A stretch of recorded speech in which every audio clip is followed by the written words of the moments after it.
स्वागत है आपका नेक्स्ट आईएएस के इस खास प्रोग्राम न्यूज एंड व्यूज में। भारत सरकार ने पिछले दिनों राज्यसभा में बताया कि पॉवर्टी लाइन और पॉवर्टी रेशियो का अंतिम बार अनुमान 2013 में लगाया गया था और ये अनुमान 2011-12 में नेशनल सैंपल सर्वे ऑफिस यानी NSSO द्वारा लिए गए हाउस होल्ड कंज्यूमर एक्सपेंडिचर के लार्ज सैंपल सर्वेस पर आधारित थे। उस सर्वे के अनुसार 2011-12 में देश में गरीबों की संख्या 27 करोड़ थी। विपक्ष ने इस पर सवाल खड़े करते हुए कहा कि केंद्र सरकार के पास गरीबी की जो आंकड़े हैं वो कम से कम 9 साल पुराने हैं। आज के इस एपिसोड में हम यही चर्चा करने वाले हैं कि इन आंकड़ों को कैसे इकट्ठा किया जाता है और पॉवर्टी लाइन के मेजरमेंट से बेनिफिट्स क्या होते हैं। आज़ादी के बाद से ही पॉवर्टी एलिमिनेशन एक मेजर चैलेंज रहा है और इक्विटेबल सोसाइटी की स्थापना के लिए ये भारत के कोर नेशनल एजेंडा में भी शामिल रहा है। लिमिटेड रिसोर्सेज की स्थिति में गरीबी का सही अनुमान गरीबी हटाने के लक्ष्य को हासिल करने की दिशा में पहला सबसे महत्वपूर्ण प्रयास है। इससे प्रोग्राम बनाने, उन्हें इम्प्लीमेंट करने और मॉनिटर करने में आसानी होती है। गरीबों को पहचानने और उनकी संख्या का पता लगाने का दूसरा कारण ये है कि इससे गरीबी निवारण के लक्ष्य को सही मायनों में हासिल किया जा सकता है। गरीबी और गरीबों की ठीक से जानकारी सरकारों को अपनी उन पॉलिसीज और प्रोग्राम्स को जांचने और परखने का अवसर भी देते हैं जो खास तौर पर पॉवर्टी इरेडिकेशन के लिए चलाए जा रहे हैं। पहले जानते हैं कि इंडिपेंडेंस से पहले पॉवर्टी एस्टिमेशन क्या थे। 1901 में poverty and un British rule in India में दादा भाई नौरोजी ने इस बारे में सबसे पहला अनुमान लगाया था। उनका ये अनुमान 1867-68 के प्राइसेस पर आधारित था, जिसके अनुसार 16 रुपए से लेकर 35 रुपए सालाना कमाने वाले लोग गरीब थे। दादा भाई नौरोजी के ये अनुमान बाहर से आकर रह रहे इमिग्रेंट कुलियों की भोजन की जरूरतों पर आधारित, यानी वो कुली जो बाहर से आते थे और यहाँ रहते थे और वो भोजन पर कितना खर्च करते थे। 1938 में जवाहरलाल नेहरू की चेयरमैनशिप में गठित नेशनल प्लानिंग कमेटी ने मिनिमम स्टैंडर्ड ऑफ लिविंग के लिए जरूरी चीजों को आधार बनाकर 15 से 20 रुपए प्रति महीने कमाने को गरीबी रेखा माना। 1944 में द बॉम्बे प्लान ने सालाना 75 रुपए की इनकम को गरीबी रेखा माना, जो कि नेशनल प्लानिंग कमेटी की तुलना में ज्यादा मॉडेस्ट थी। 1962 में प्लानिंग कमीशन ने नेशनल लेवल पर गरीबी का अनुमान लगाने के लिए एक वर्किंग ग्रुप का गठन किया। इस वर्किंग ग्रुप ने रूरल और अर्बन एरियाज के लिए अलग अलग गरीबी रेखाएं तय की, जिसमें रूरल के लिए 20 रुपए और अर्बन के लिए 25 रुपए सालाना की सीमा रेखा तय की गई। हेल्थ और एजुकेशन को हटाकर राज्य द्वारा भी गरीबी रेखा तय की गई। हालांकि ये आधिकारिक गरीबी रेखाएं नहीं थी, लेकिन फिर भी 1960 और 70 के दशकों में इनका इस्तेमाल नेशनल और स्टेट लेवल पर गरीबी के अनुमान के लिए किया गया। हालांकि ये प्लानिंग कमीशन की कोई स्टडी नहीं थी, लेकिन भारत में गरीबी रेखा के अध्ययन की शुरुआत VM डांडेकर और N रथ नामक 2 इकोनॉमिस्ट्स के मौलिक कार्यों से होती है। इन्होंने ही 1960-61 में NSSO द्वारा लिए गए डेटा का इस्तेमाल करते हुए 1971 में इंडिया में पॉवर्टी का फर्स्ट सिस्टमैटिक असेसमेंट किया। इन दोनों इकोनॉमिस्ट्स के मुताबिक गरीबी रेखा का निर्धारण उस खर्च से होना चाहिए जो 2250 कैलोरी फूड के लिए जरूरी है और ये शहरी और ग्रामीण दोनों इलाकों के लिए होनी चाहिए। उनके इस फार्मूले के अनुसार रूरल हाउस होल्ड्स के लिए ये 15 रुपए पर कैपिटा पर मंथ और अर्बन हाउस होल्ड्स के लिए 22.5 rupees per capita per month की गरीबी रेखाएं तय की गई। लेकिन मिनिमम कैलोरी कंजम्पशन से गरीबी रेखा तय करने के फार्मूले ने एक दूसरी बहस छेड़ दी। एज और सेक्स के आधार पर गरीबी तय करने में ये कैसे काम करेगा और क्या इससे तब कोई फर्क पड़ेगा। 1977 में डॉक्टर YK अलग की अगुवाई में बने task force projections of minimum needs and effective consumption demand ने 2 साल बाद यानी 1979 में अपनी रिपोर्ट सौंपी। इस टास्क फोर्स की रिपोर्ट के साथ ही भारत में पहली बार ऑफिशियल तरीके से गरीबों की संख्या पता लगाने की शुरुआत हुई। इस टास्क फोर्स के अनुसार जिस पॉवर्टी लाइन को तय किया गया वो पर कैपिटा कंजम्पशन एक्सपेंडिचर से तय की गई थी। इसमें रूरल एरिया के लिए 2400 और अर्बन एरियाज के लिए 2100 कैलोरी पर डे कंजम्पशन तय किया गया। 1973-74 में प्राइसेस को आधार बनाते हुए टास्क फोर्स ने रूरल के लिए 49.09 और अर्बन के लिए 56.64 रुपीस पर मंथ की पॉवर्टी लाइन्स तय की। इसी फॉर्मूले के आधार पर लंबे समय तक इन्फ्लेशन लेवल के अनुसार गरीबी रेखाएं तय की जाती रहीं।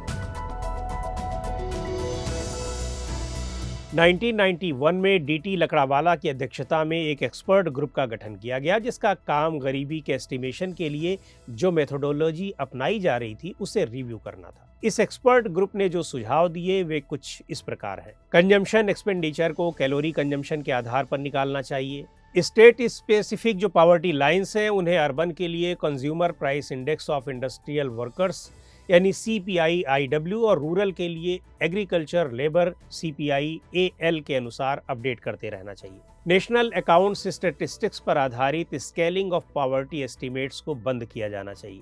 इससे यह अनुमान लगाया गया कि CPI-IW और CPI-AL की कैलकुलेशन में गुड्स और सर्विसेज का इस्तेमाल गरीबों में कंजम्पशन पैटर्न्स को दर्शाएगा। 2005 में पॉवर्टी एस्टिमेशन की मेथोडोलॉजी जांचने के लिए प्लानिंग कमीशन द्वारा सुरेश तेंदुलकर की अध्यक्षता में एक और एक्सपर्ट ग्रुप का गठन किया गया। इस एक्सपर्ट ग्रुप ने 2009 में अपनी रिपोर्ट सौंपी, जिसमें 4 बड़े बदलाव सुझाए गए। Calorie consumption based poverty estimation से आगे बढ़ना, रूरल और अर्बन इंडिया के लिए एक ही poverty line basket price adjustment procedure में बदलाव ताकि स्पेशल और टेम्पोरल इश्यूज में सुधार लाया जा सके, और पॉवर्टी एस्टिमेशन में हेल्थ और एजुकेशन में होने वाले प्राइवेट एक्सपेंडिचर को भी शामिल करना। कमेटी ने सुझाव दिया कि पॉवर्टी एस्टिमेशन में पहले से चले आ रहे यूनिफॉर्म रेफरेंस पीरियड URP की जगह मिक्स्ड रेफरेंस पीरियड यानी MRP आधारित एस्टिमेट को अपनाया जाए। इस कमेटी ने कंजम्पशन के कैलकुलेशंस में serial, pulses, milk, edible oil, non vegetarian items, vegetables, fresh fruits, dry fruits, sugar, salt and spices, other food, intoxicants, fuel, clothing, footwear, education, medical, entertainment, personal and toilet goods, other services and durables को भी शामिल किया। इस तरह monthly की जगह अब per day consumption निकाला गया, जो रूरल के लिए 26 रुपए और अर्बन के लिए 32 रुपए पर डे निकल कर आया। इस तरह साल 2011-12 के लिए 816 रुपए रूरल और 1000 रुपए प्रति महीने अर्बन के लिए नेशनल पॉवर्टी लाइन तय की गई। तेंदुलकर कमेटी के अप्रोच की चौतरफा आलोचना और बदलती हुई परिस्थितियों की मांग के अनुसार 2012 में रंगराजन कमेटी गठित की गई, जिसने 2014 में अपनी रिपोर्ट सौंपी। इस कमेटी ने रूरल और अर्बन इंडिया के लिए अलग अलग पॉवर्टी लाइंस की व्यवस्था को फिर से अपनाया और फिर इनसे स्टेट लेवल रूरल और अर्बन एस्टीमेट्स निकालने की शुरुआत की। रूरल और अर्बन इंडिया के लिए अलग अलग कंजम्पशन बास्केट्स में कैलोरी, प्रोटीन और फैट इंटेक वाले फूड आइटम्स और क्लोथिंग, एजुकेशन, हेल्थ, हाउसिंग और ट्रांसपोर्ट वाले नॉन फूड आइटम्स शामिल थे। इस कमेटी ने 2011-12 की कीमतों के आधार पर रूरल के लिए 26 से बढ़ाकर 32 और अर्बन के लिए 32 से बढ़ाकर 47 रुपए प्रतिदिन पॉवर्टी लाइंस तय की। इस हिसाब से नेशनल लेवल पर 972 रुपीज रूरल के लिए और 1407 रुपीज अर्बन के लिए पर मंथ की पॉवर्टी लाइंस तय की गई। भारत में पॉवर्टी की स्थिति का अंतिम अनुमान 2011-12 का है, जो तेंदुलकर कमेटी के अनुमानों पर आधारित है और जिसे प्लानिंग कमीशन द्वारा जारी किया गया था। इसके अनुसार 21.92% गरीबी है। इसके बाद के कोई आंकड़े उपलब्ध नहीं। साल 2019 में आई SDG रिपोर्ट ने भी तेंदुलकर कमेटी की उसी रिपोर्ट को मानते हुए 21.92% गरीबी का अनुमान स्वीकार किया है। ये जानना दिलचस्प है कि 2019 और 2020 की ग्लोबल MPI रिपोर्ट्स में भी 2011-12 के लिए भारत में गरीबी 21.2% ही मानी गई। ग्लोबल MPI रिपोर्ट्स के ये अनुमान वर्ल्ड बैंक की $1.90 एक्सट्रीम पॉवर्टी लाइन पर आधारित है, जो तेंदुलकर कमेटी के अनुमानों के बहुत नजदीक है।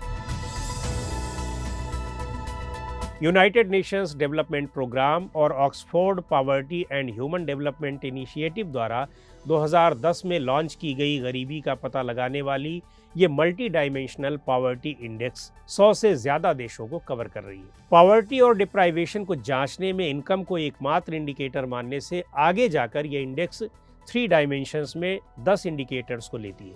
एजुकेशन, ईयर्स ऑफ स्कूलिंग और child enrolment, health, child mortality और न्यूट्रिशन, स्टैंडर्ड ऑफ लिविंग, जिसमें electricity, flooring, drinking water, sanitation, cooking, fuel और एसेट्स शामिल हैं। इस इंडेक्स में किसी व्यक्ति को तब मल्टी डायमेंशनली पुअर माना जाएगा जब वो 10 इंडिकेटर्स में 1/3 अथवा ज्यादा में कमजोर स्थिति प्रदर्शित करता है। इसके आगे जो लोग आधे या उससे अधिक में कमजोर स्थिति प्रदर्शित करते हैं उन्हें एक्सट्रीम मल्टी डायमेंशनल पॉवर्टी की कैटेगरी में रखा जाता है। 2020 की ग्लोबल एमपीआई रिपोर्ट बताती है कि 0.123 एमपीआई स्कोर के साथ 107 देशों में भारत का स्थान 62वां है, यानी 62nd नंबर पर भारत है। इसमें भारत की 27.9% आबादी को मल्टी डायमेंशनली पुअर माना गया है, जो रूरल के लिए 36.8% और अर्बन के लिए 9.2% है।